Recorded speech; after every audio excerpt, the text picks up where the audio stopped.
Hi, everybody. I was going to say Monday, it's Tuesday. Debbie, Dowling Wahba, and myself, MaryKim Farkas. We are excited. We are back. A new day, a new time. Catch us every Tuesday at 10 a.m. I am MaryKim Farkas. I'm all about sharing my experiences in life, and I'm excited about this Talk About It Tuesday, all around mindset and mental health, breaking down the stigmas and stereotypes to bring these conversations to light because we cannot talk about it enough. And with that, I'm going to pass it over to Miss Debbie Dowling Wahba. Well, my name is Debbie Dowling Wahba, Mama Wahba, whatever you want to call me. Just don't call me Debbie Downer because that I don't like. But I talk about all things mental health as well. And as somebody that's had anxiety, for me, it's about talking about it and just opening these conversations up. But what I'm really most excited about today is our guest. We have Mr. Jeremy Burright, and I'm going to bring him on and let him introduce himself. Woohoo! Hey, what's going on? So these are two of the people I've spent a ton of time with. We're like smooshed faces on here. I like it. I feel like we should be doing like talking heads. We're like, yeah. Anyways, back to you, Doris. There you go. Exactly. I was looking to the right and the left. Yeah. And one day and a minute, and they Brady. So my goal today is to make MaryKim laugh so hard that she ends up in a coughing fit. That's just a personal goal of mine, but happy to be here. The challenge is on, Jeremy. The challenge is on. I have been a coach since 2017, but it was something that I was asked to do. I've been doing podcasting since 2017. I was having a conversation today as I was walking back with one of my good friends I've made here in Sweden, where I play professional basketball. And he was like, man, I don't like to do anything that like the world does. If the world is nice, I'm going to be rude. And I was like, well, I don't know about that.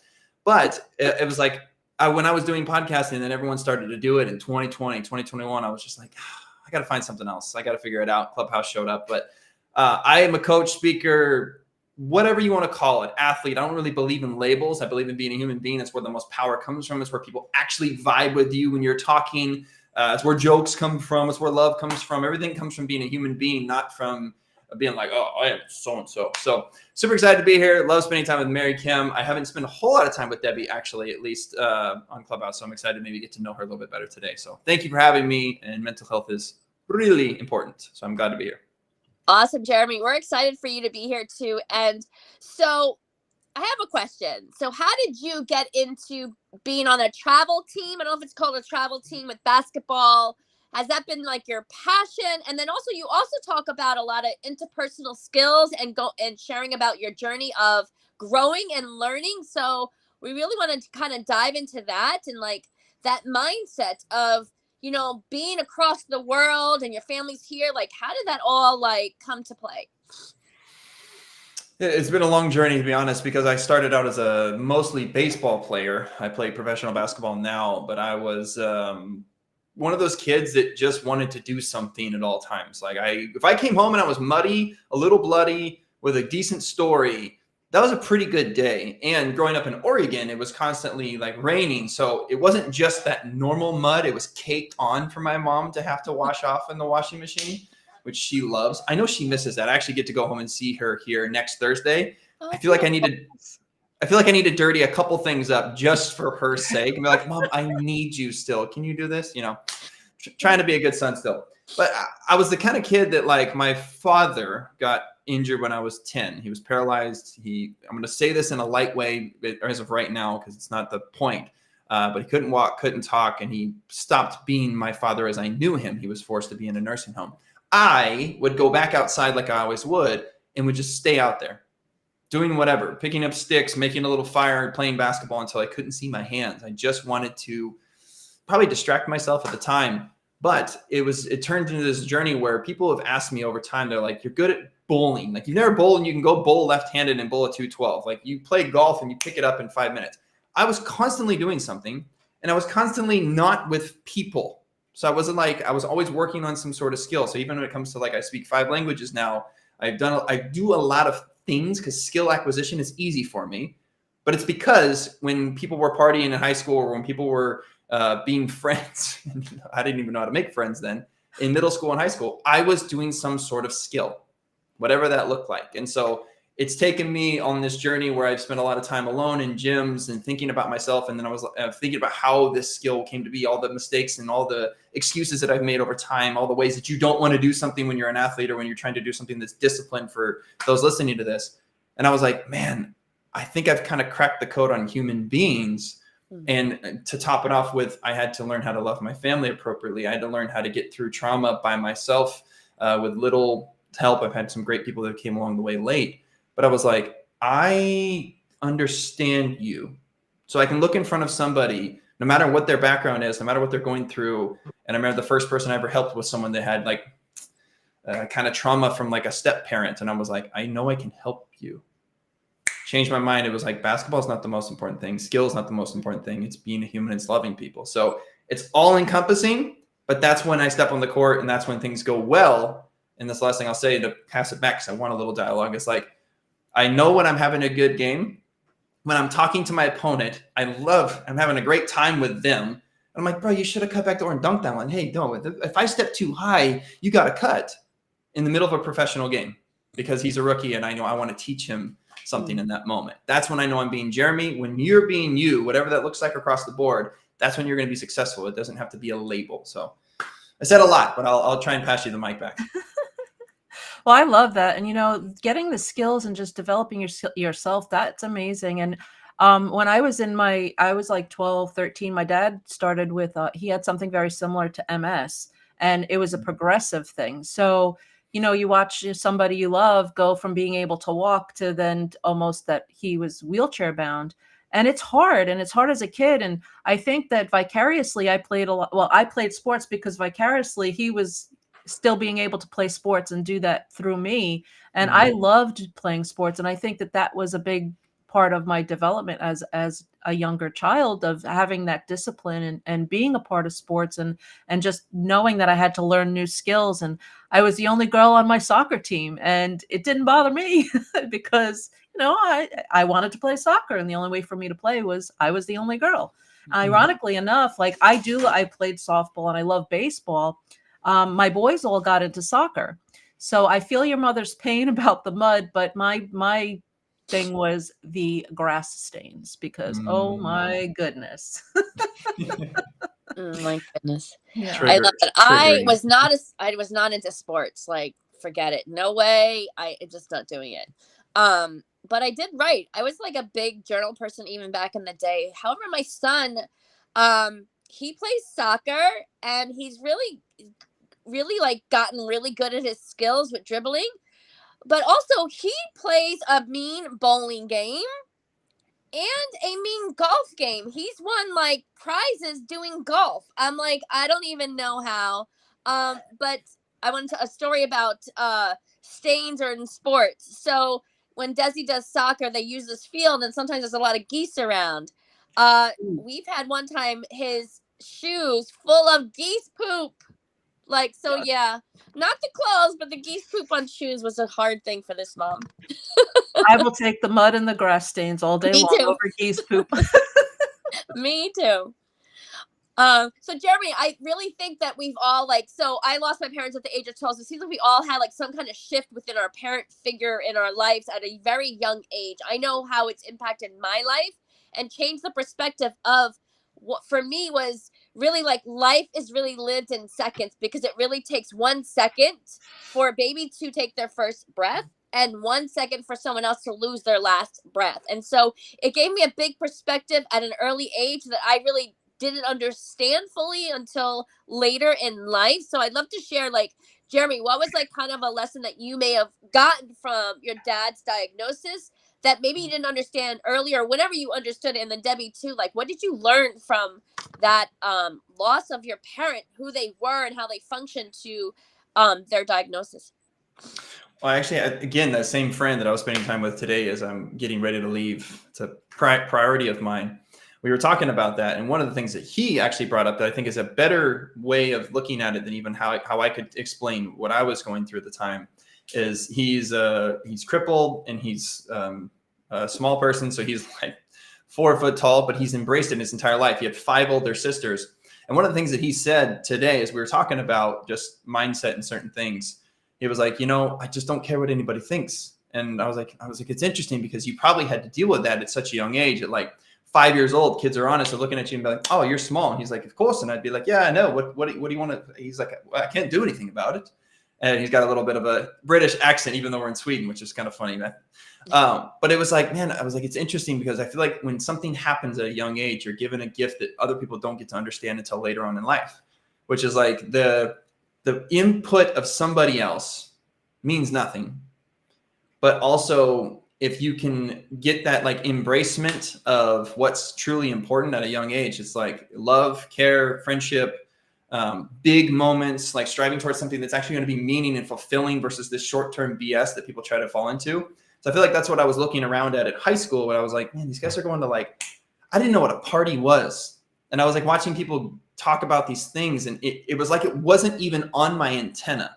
Like, and people talk about this of like, oh, what you're seeking after, you will find. I didn't find any parties, any drugs, any drinks, any girls, anything, because my antenna was so focused on skill acquisition and big moments and friends and family and love. And then I was kind of a tool in certain ways when it came to learning how to fit in and some social awkward stuff that I figured out along the way.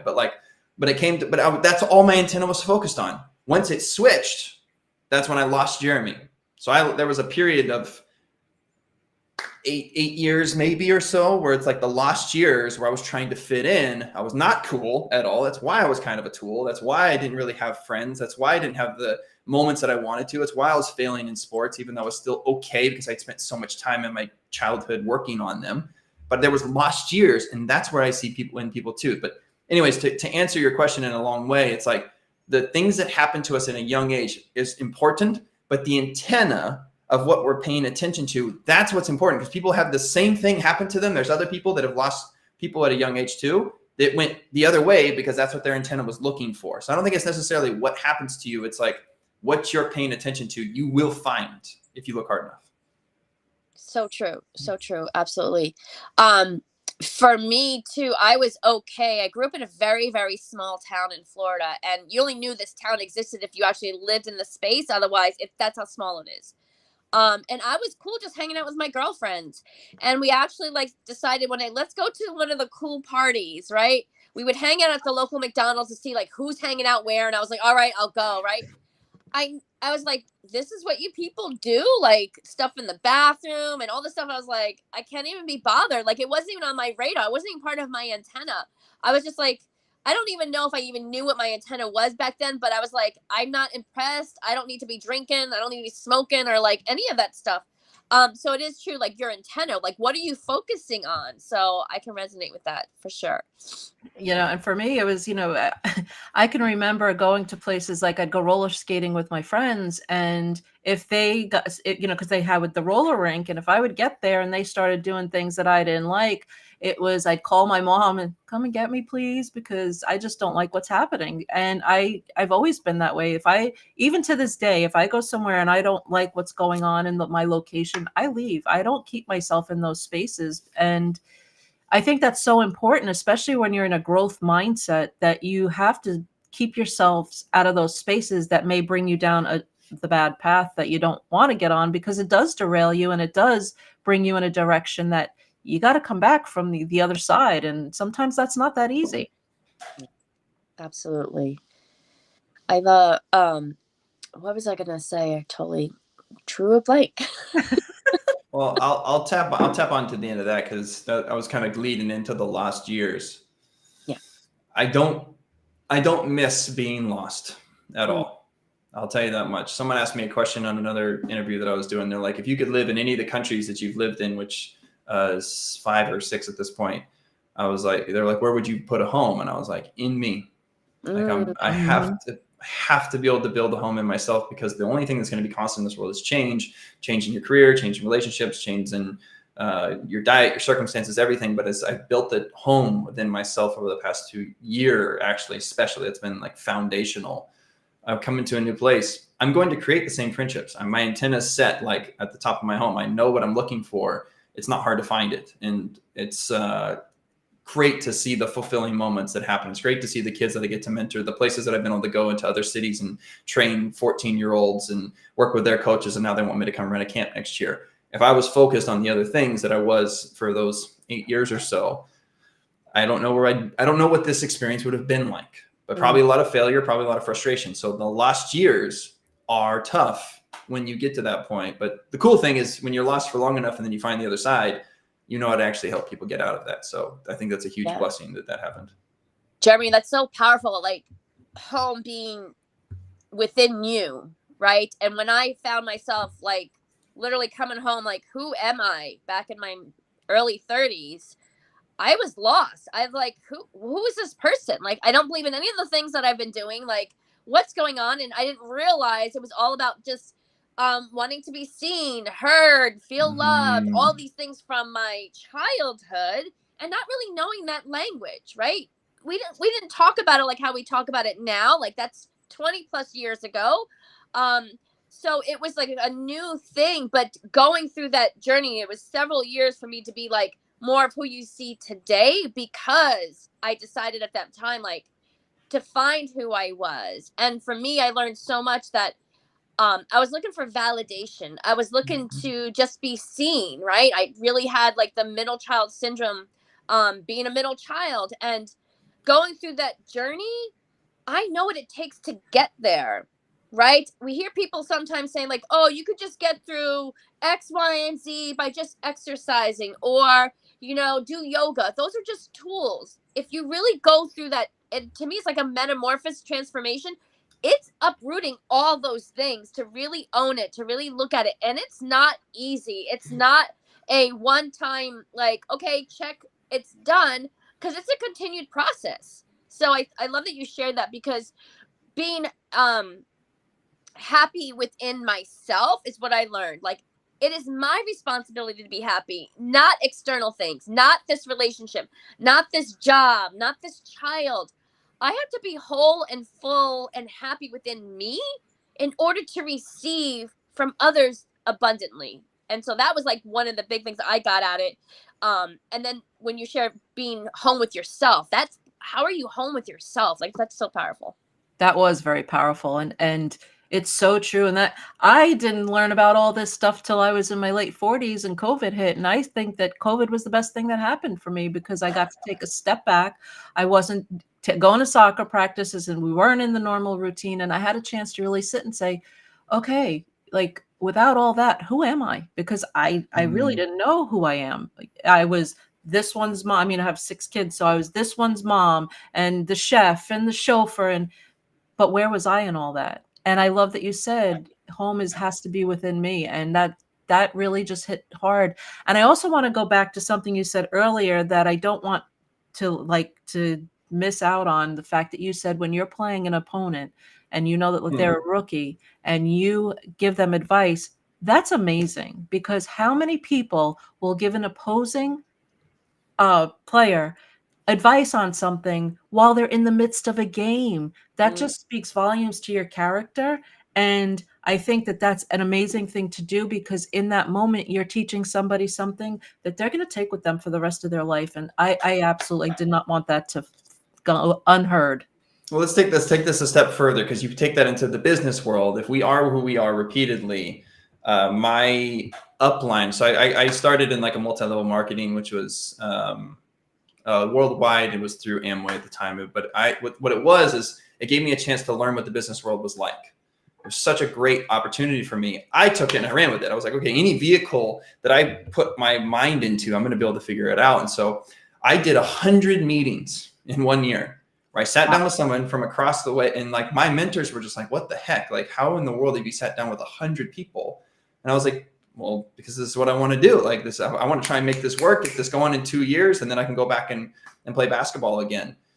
And the thing that I learned from those 100 meetings was that when someone was sitting across from me, I was not there to sell them on an idea of what I thought they should do.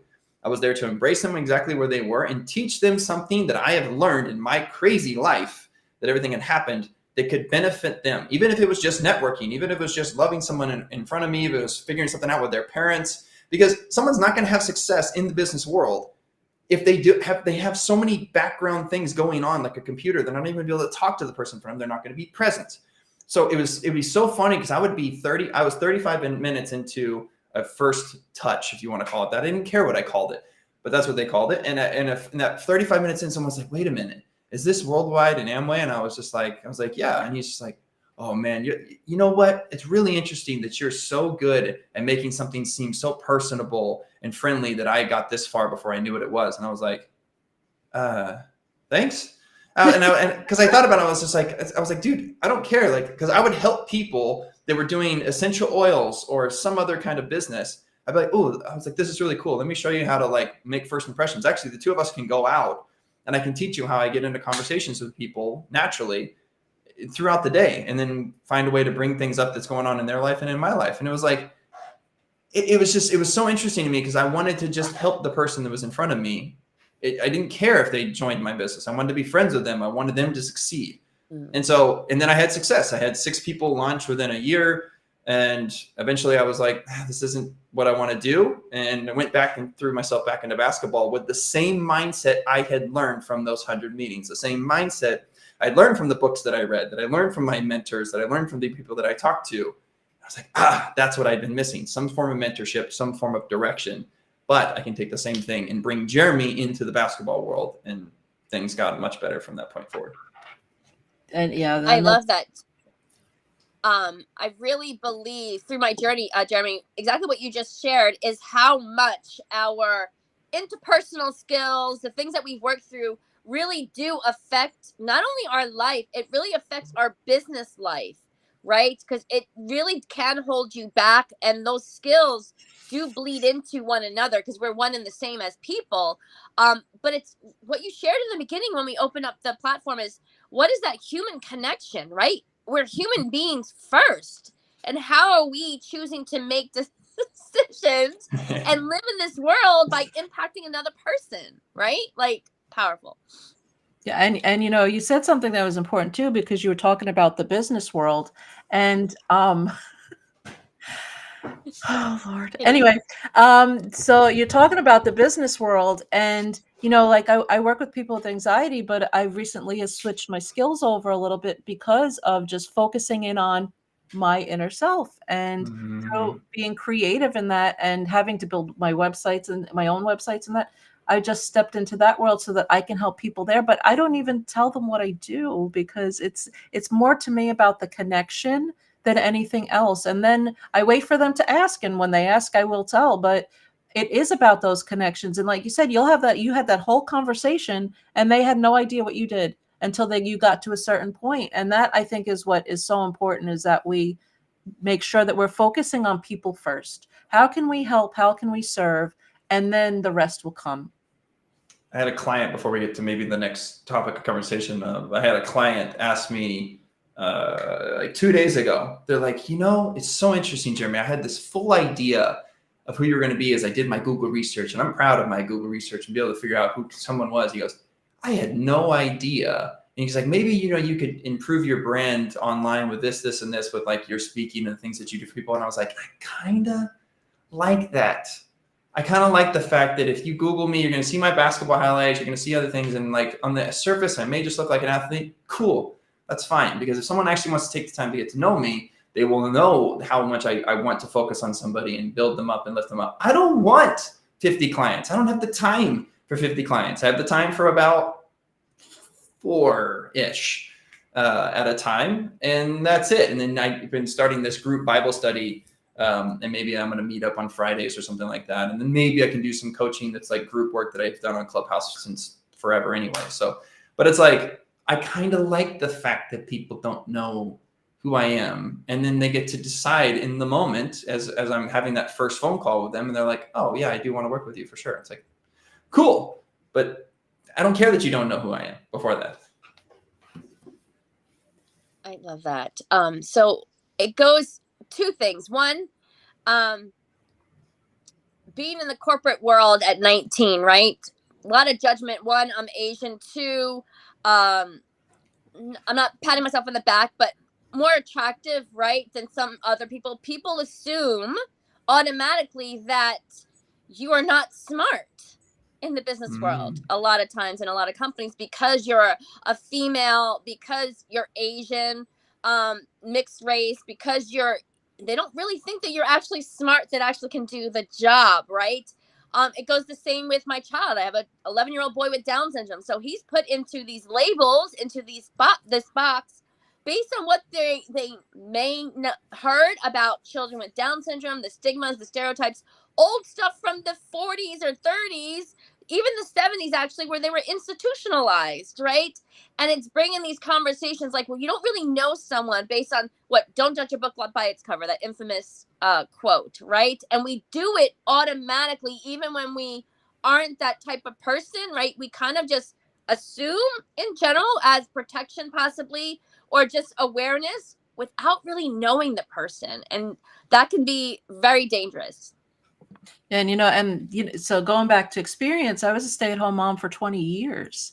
And when I tried to go back out into the work environment, I was told I didn't have enough experience. Well, I actually had tried to get a job, and it was in a daycare facility. And they're like, well, you haven't had experience. I'm like, if raising all these kids is not experience, I don't know what is.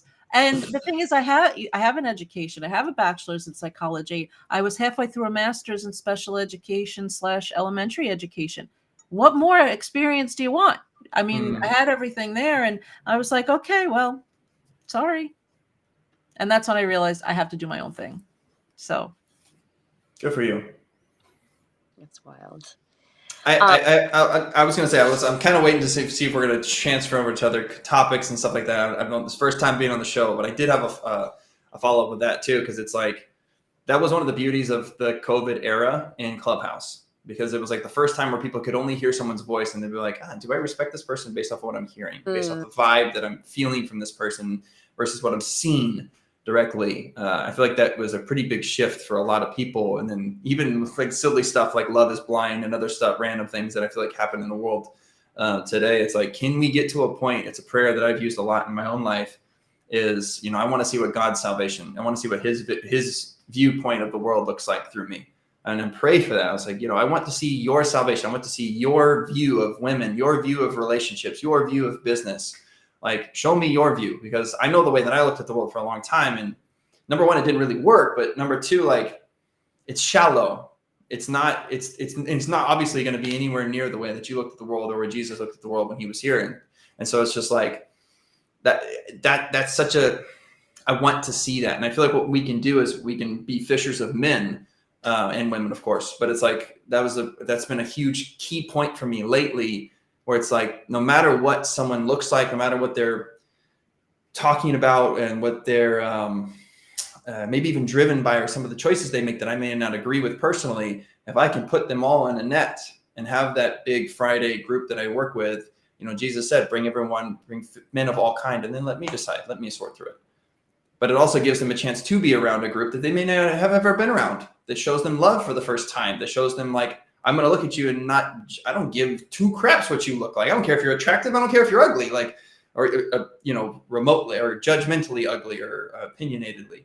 But it's like, that's how you're going to be able to get through to people in a different way too. But I don't know, just something that's been top of mind lately. I love it, because we do live in a very shallow world today.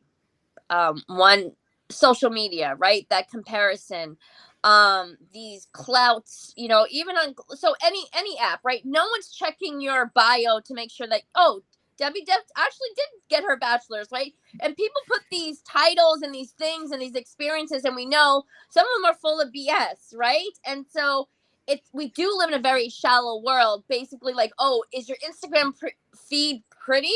If it's not pretty, like, I don't know if I can follow you. It's so like hogwash backwards. And our children are being a byproduct of that, right? There's a lot of kids who are committing suicide based on these shallow visions of what the world looks like or what's important. So I love that you brought that up, Jeremy.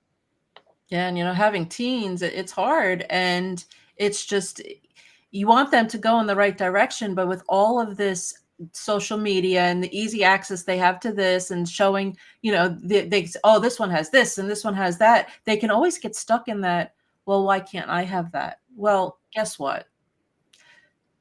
You got to work for it, first of all. And second of all, what is that? Is that really bringing them joy?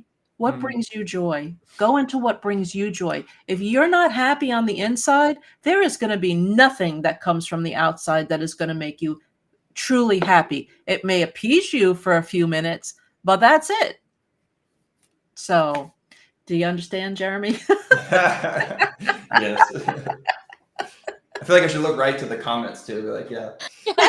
Hey, I'm in the middle. I'll look both ways. Yeah. Awesome. So yeah. I'm loving this. So we like to kind of go around 30 minutes. So Jeremy, what would you like to say as your closing things? How can people connect with you? This has been a great conversation. We kind of went all over a little bit. But I thought it was really, really impactful about how much our inner self and who we believe we are and who we want to be really is super powerful. Not only the life that we want, but the business or the impact as well in this world that we want to make. So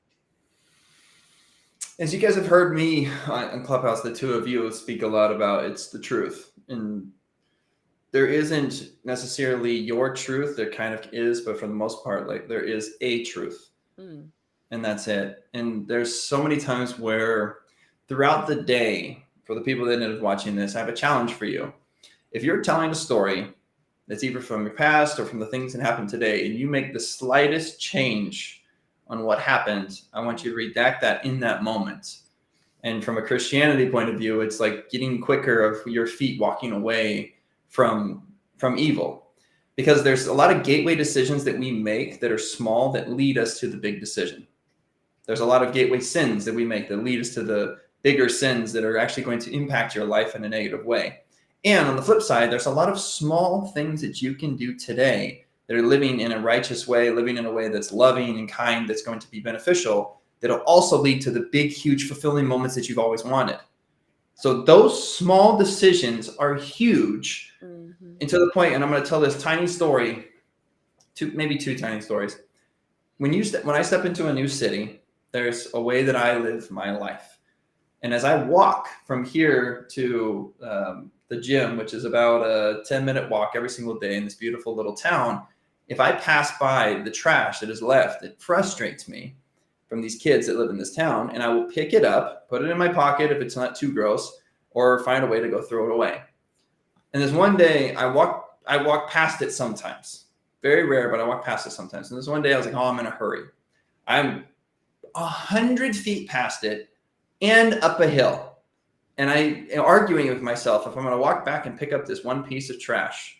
And for me, I could hear the Holy Spirit being like, you need to go back and pick that up. And I was really annoyed. I walked another 50 feet. So now I'm at the top of the hill. And I turned around and I walked all the way back down. It's 25 degrees outside. It's snowing. And I was going to be late now for the lunch that I get for the sponsorship. But I was like, I need to go do this. Walk all the way back down, and I'm picking it up and peeling it kind of. And there's a man that was walking towards me from the bridge. I could see out of the corner of my eye. And he stopped. And I remember I said, like, kind of digging down. I was like, why isn't this guy just going by me? Like, this is a 7-foot road. There's plenty of space. And after I picked it up, I started to walk again, and I didn't look at him because I don't pick things up to get an attaboy, because that's not how you should do things in the world. You don't put the cart back because, I want someone to see this. I'm picking it up because this is something I'm supposed to do for me. And as I picked it up, I got a couple steps, and he was like, do you always pick up the trash as you walk? And I was kind of like, yeah, it frustrates me. I don't like it. So yes, I do. He's like, me too. He's like, I actually used to be I've seen your games, and you play pretty well. You're really fast. And I actually used to be one of the members of the board, and I used to be the main speaker that would speak at the games. And this, again, not why I do it, but who knows the conversation that he had and the 50 whatever people that ever saw me do something like that had with the board when the board asked questions. Or when a mom who was curious about me dating her daughter potentially because she wanted me to date her daughter. I didn't even know this was happening behind my back. But she was asking people in the crowd at my game what I was like. There was another person that was like, that walked up to me and stopped me the other day as he was like crying outside the store. And he was like, everybody here in Ocala loves you. And I was just like, I don't know about that, and I was kind of just brushing it off. But I was like, it's really interesting. If you live and do the small things right every single day, you will trust yourself, first of all, and you will work towards the right side that you're actually trying to make a difference in other people's life, a difference in your own life, and have moments that you'll never forget where you're actually emotional because you're like, I'm grateful for this opportunity. I'm grateful for this community. And there's people that'll ask, because I spent 8 years lost, and I spent probably 8 years by myself. So it's probably 16 years where I didn't even know how to make eye contact with people and have conversations, much less be loved in a city. Do people deserve love? Do people deserve praise? Not necessarily. I believe that I turn around and I point that to Jesus. I say, thank you for the compliments. And that's a whole other conversation of receiving love. But it's just like that small detail that you're doing towards the right way versus the small gateway decision that you're making today that could lead towards that big sin that can change your life for the negative, or this one that can lead towards something that you'll never forget for the rest of your life. A moment that can just stand the test of time, and a community and interactions and people that actually that you want to be around and that you're proud of. So that wasn't a small thing. It wasn't a small moment. So I apologize for taking a little bit extra, but like, no, never apologize. It's so powerful what you share, Jeremy, and Debbie and I speak about it all the time. It's really, how do we showing up, right? We've all met on Clubhouse, right? And so in these social streets, right? How are you showing up? And it goes to what we share all the time is, you know, you want to grow as a human being. You want to grow in your community. You want to grow in your business. If you're showing up shady, you know, to the left of you, but then on the right of you, you're like all cool. No one wants to partner with you. No one wants to have a relationship with you. No, I don't want to be associated with certain people that I've met on Clubhouse that I've learned things about how they really are. I don't want my name associated with them, because if I had experienced that with this person, I know other people have. And so I don't want to be put into that category. But it really is, how are you showing up and what are the impact you make, and are you consistent, right? And people want to know before they get invested in you. Personal, business, whatever that looks like. It's so important, that human being connection, but also for me, I call it the universal boomerang. It's how do you show up for others? How you show up for what you do to others really comes back to you. And I saw it as a young girl, I think early ages, before I was even a teenager. I saw it happen in real life, of how people that I grew up, like adults in my life, and what came to them from the way they were. And it was not pretty. Yeah, and for me, it is about being yourself all the time. And just like I am here, I am off camera, I am outside. It's just, I just don't know how to be anybody but myself. And to try to fake it and try to say that I'm somebody that I'm not, I would not be able to sleep. It just doesn't sit well with me. I just have to be true to myself all the time. And funny story about garbage, a few summers back, well, we're going back to when my kids were about 10 years ago. They kept telling me, I'm bored. So I actually handed them a trash bag, and I made them go through the neighborhood and pick up all the trash.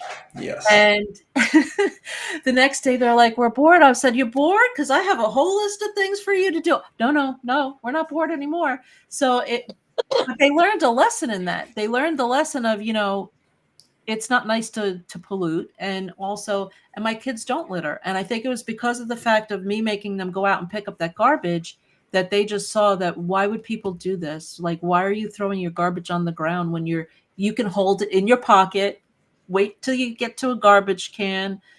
So I love that story that you told us. I really do. Yeah. Someone's going to pick it up at some point. I did a test with one of them. I walked past this one that was kind of in the road, so I was like, yeah, it's not in the way. I have a huge rule for if it's like glass or like a soda can that's kind of cut. I'm like, I'm not gonna have some kid step on this. Right. Like, no, absolutely not. But there was one I did a test on. It was just slightly in the road. It was like a plastic bottle. I walked past that for like 7 days.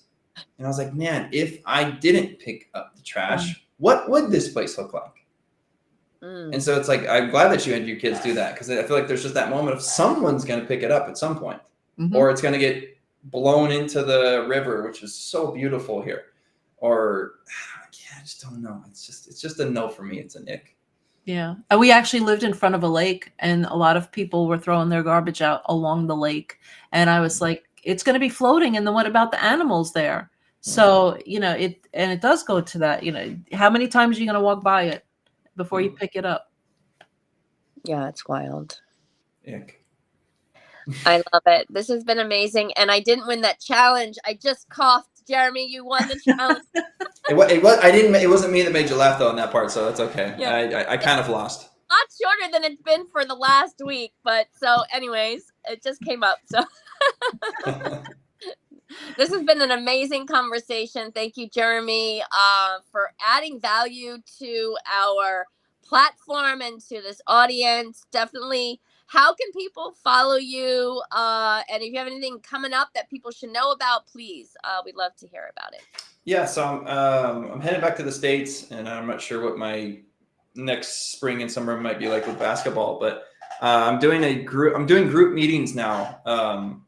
At first, they'll probably only be 3-ish, 4-ish, maybe on Fridays. I haven't decided the date, so people can reach out to me on Instagram because those ones are going to be free. And then I'll take on maybe 2 more clients once I get settled again, because I'm working with 2 right now. So I do one-on-one coaching. A lot of times I call it like I'm basically in your back pocket for like 4 or 5 weeks, where we do talk once a week. And whether it's you're trying to improve on something for your speaking, your business, or your career, or basketball, I work with basketball players too, obviously. It's something that I'm here for, but it's going to be holistic too. And so if you want to reach into me, Instagram, all the normal stuff. Awesome. And how tall are you?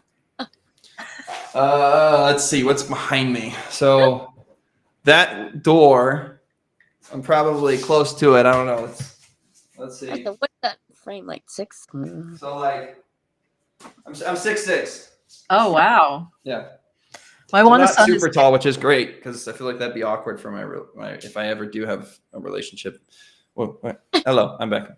If I ever do have a nice relationship here soon, I'm glad I'm 6'6" and not like 7 foot, because that'd be pretty awkward. My son is 6'3", 6'4". All my boys are tall, but he's my tallest. How old is he? 19. Oh, okay, so he's probably somewhat done growing. Yes. Solid height though. Wow. How much? So. This has been an amazing interview, Jeremy. And I really, you brought so many things to it and made me see things differently. Home is within you. And that stuck with me, as well as you giving advice to the opposing player. That just speaks volumes for me. And this just was really powerful altogether. So I really loved this. You do realize that if you there's a story from The Go-Giver. I'm sorry, I can't help myself. There's a story from The Go-Giver where the guy gives one of his main clients to someone else. Mm-hmm. And I feel like even in our relationship, we want something so bad sometimes that we don't see that it's better for somebody else to have it. Mm-hmm. And like, maybe it's not your day to have the light shine on you. Like, I'm a huge follower of Jesus Christ. And like, there's just days where I'm like, maybe I'll only have 10 points today. And my agent might be upset with me, but maybe it just wasn't what it's supposed to be like, or maybe there's something I need to learn. But like, there was a moment where I met this girl. I remember, I don't know, a few years ago, and it was on one of those silly dating apps. And I was like, this girl is really cool, but she'd actually be perfect for my friend. And I remember I was like, I just need to tell you this. I was like, I'm not here to say hi for myself. I want you to meet my friend. And I remember that moment where like my internal system was like, don't do this. What if this girl's perfect for you? All these things. And I was like, no, like this just seems right. Didn't end up working out. He ended up moving. But like, I don't even know if they even hung out, but she reached out to him, and it was cool because it was like, man, that could be a thing. And I thought she was really attractive, but I was like, just the way that she was talking about certain things, volleyball, sand volleyball, all the things that she liked. I was like, no, that could be a really cool pair. And so I just urge people. It's just like, there could be something that's more right for someone else. Mm-hmm. And how good are you going to feel about that? Like, giving that away, that's going to be something that sticks with you for the rest of your life. Like, and then I never do things for that reason, but like, what if someone down the way is like, you know what, this person would be perfect for Jeremy, or this situation, this team. I want this, but I'm actually going to give it to him. I believe it. It's those little and you said it earlier, it's those little things that we do that are really not little, they're mega, because they live on way past us, way past that moment. Mm-hmm. And that's impact, that's legacy. I really believe legacy is not only like the heritage, you know, like the money that you leave for your kids. It's really every single day when you go in and out of spaces, whatever that is, what are you leaving behind, right? Because it's gonna stay and lag behind you like that toilet paper. But what are those little things that really are major things? So great. Yeah, I'm And gonna I believe, shut Jeremy, up before I keep talking. you're going to get the woman of your dreams. It's going to happen. Whatever, you're a kind-hearted person. You give from your heart without wanting that clout, without wanting that social media. Like, oh yeah, I give to the homeless. Look at me, you know, let's take the picture, right? And that's where the true gifts of life come from. Is how are you giving out to this world? And I really believe whatever you want out, like you got to give it out freely without wanting anything in return. That's my belief, and so it's going to happen. And then you get Snapchats like this probably at some point too. You know. At least it's a face and a weird thing and not other things. Oh yeah. I don't know. I don't know why they do that, but it's like okay, yeah. Yeah. They're in their lost era. Yes, true. Yeah. And they need to stay there because I don't need to see their pictures like that. No, they just need to be found. I was lost. Remember, I don't have to talk about that, but I was lost, and I'm not going to say I haven't done that before, but it was also not without consent. So that's right. Yeah, that's the thing. Yeah. Well, that's more of it. You know, if consent, being like having that consent is one thing, but just to randomly send pictures like that, Yeah. no, thank you. It's so funny. Everyone knows what we're talking about, and we're not even talking about something right now. There's a thing in Sweden where if I don't take my laundry out by a certain time, I have the people riot. So I need to go take my laundry out of the public area. Awesome. But this was great. Thank you for having me. Jeremy, thank you so much. Thank you for everyone. And you know, MaryKim Farkas, you can find me on all social media platforms. I'm putting together an event for October, so stay connected on IG. And Debbie, I'll pass it over to you so we can end this live. Yeah, and I'm Debbie D. Wahba on all platforms, so you can find me everywhere as well. And thank you everyone for watching. This has been an amazing interview, and I hope everyone has a wonderful rest of your Talk About It Tuesday.